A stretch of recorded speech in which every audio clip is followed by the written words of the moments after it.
était en état de conduire. Elle savait très bien que non. Le gars était dans un état grave, mais il allait s'en sortir.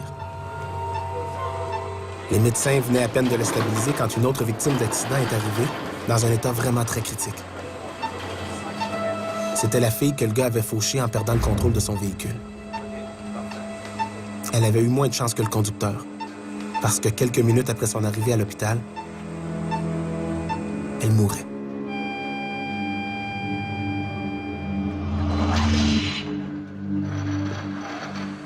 Le gars, lui, a été opéré et il reprenait du mieux.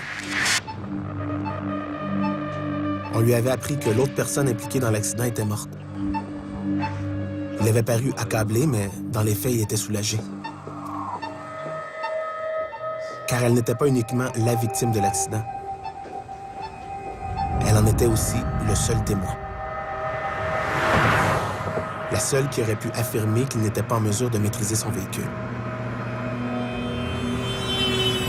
Avant la pause, un grave accident de la route mène un homme à l'hôpital. Il est gravement blessé, mais il s'en sortira. Ce qui n'est pas le cas de la fille qui l'a fauché. Elle ne survivra pas. Ce qui arrange le gars, car il n'était pas en état de conduire.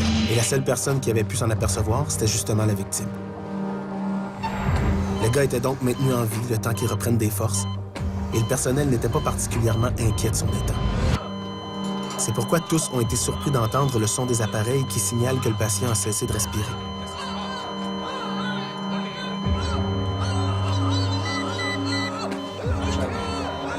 Il était en convulsion, sur le point de mourir.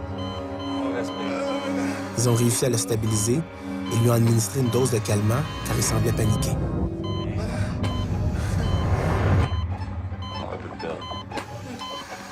Le gars s'était endormi sans pouvoir leur dire que quelqu'un avait débranché et rebranché le respirateur juste avant leur arrivée.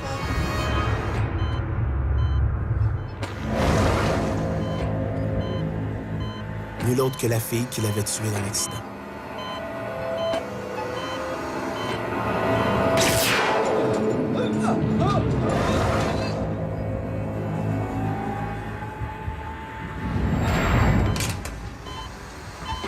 À son réveil, quelques heures plus tard,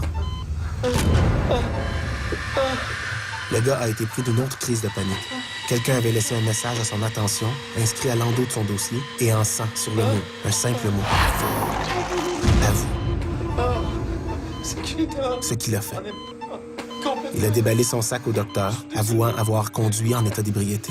Il se savait protégé par le secret professionnel, alors rien de tout cela ne s'ébruiterait. Il était soulagé. Le fantôme de sa victime allait enfin le laisser tranquille suite à cet aveu. Mais c'était bien mal connaître l'esprit particulièrement rancunier de cette jeune revenante. Il s'est arrangé pour que tout le monde soit au courant du crime de cet homme et qu'il soit puni.